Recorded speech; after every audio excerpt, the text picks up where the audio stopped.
Okay, welcome to another exercise that you might want to try out using acrylic paints. This one is, I'm going to title this Glitchy Art.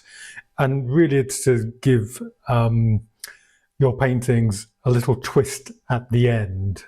You could do it at the beginning, but for this exercise, I'm going to show you how to start off a painting and then add this glitchiness to it at the end. So I'll start off, I'm going to do a portrait. It's actually a sculpture of a portrait. So I'll do that and then we'll get onto the glitchiness at the end.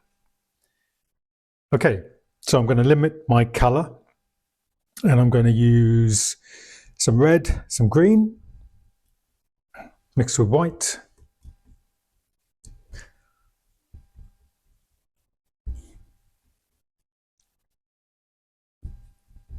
Some purple. So just a batch of color I want to mix up and start applying the paint.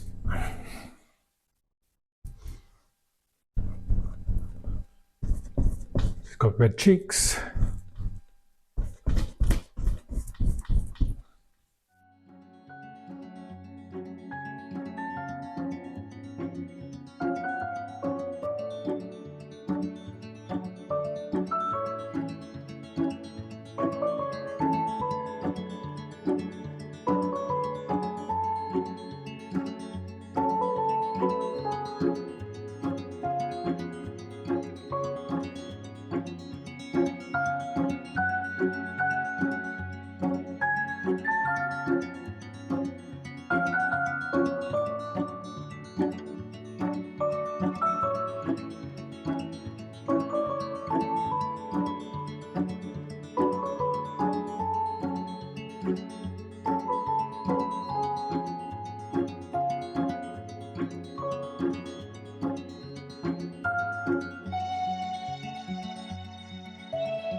Okay, so we've got our painting, everything's been covered, everything's been addressed to some extent. There's a nice fine edge around the scene.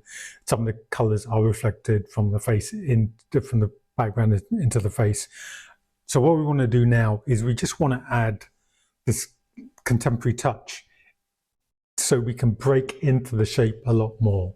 So I'll start with my background colour, which was kind of shades of yellow, put some yellow ochre, even some of the muddy colours I've picked up previously, loads of white. So lots of the cream colour.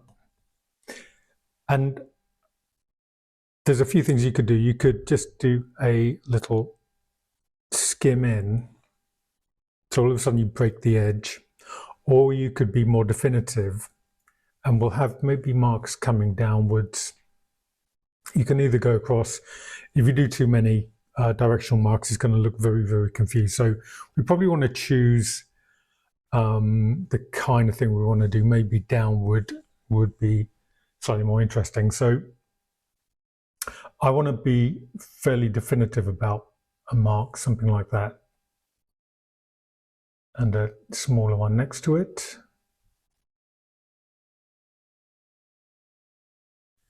Like so.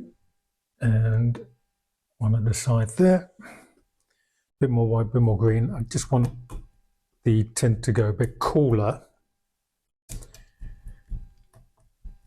a bit more white.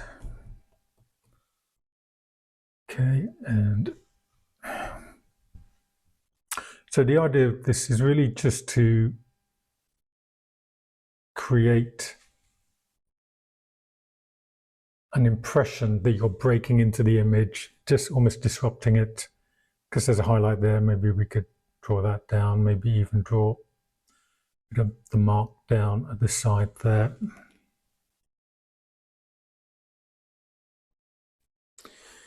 And probably with the highlighters.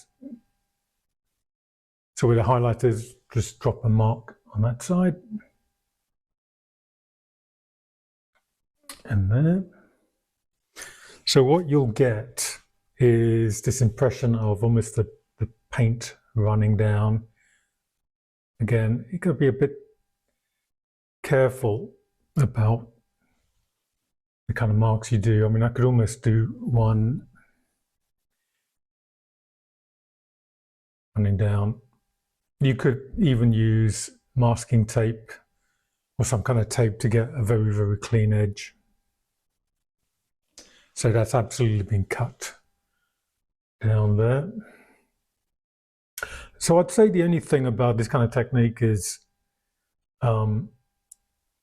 you see it a lot in some contemporary painters, social media, you see it on Instagram all the time. So it's not particularly original, but it's incredibly effective in terms of just creating this impression of disruption. There's a few techniques like this, which when you discover them, it's kind of like a revelation, because you've all of a sudden made a traditional painting a lot more modern. Like I say, on the downside, if you see it a lot, you realize it's a little bit of a cliche, but I thought it would be interesting to show again. Maybe we'll do some bits cutting in like so. Some could be very fine. Just straighten that a bit more.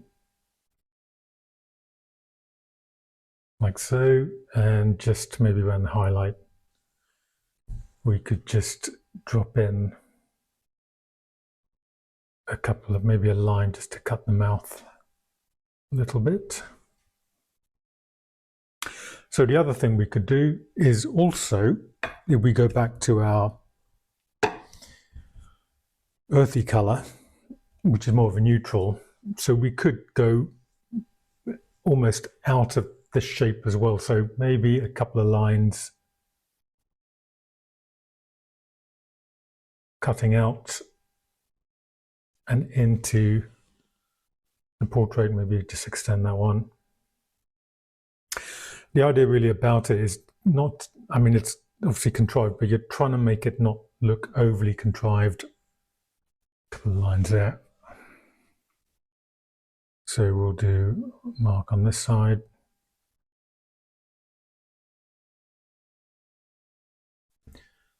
And around there, and maybe we'll go upwards as well.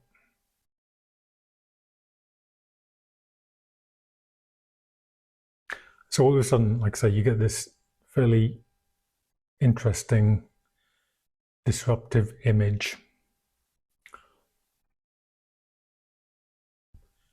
Really, that's probably about all I want to do. What I might just on the side, get some of the red going out, maybe cutting that into some of the dark.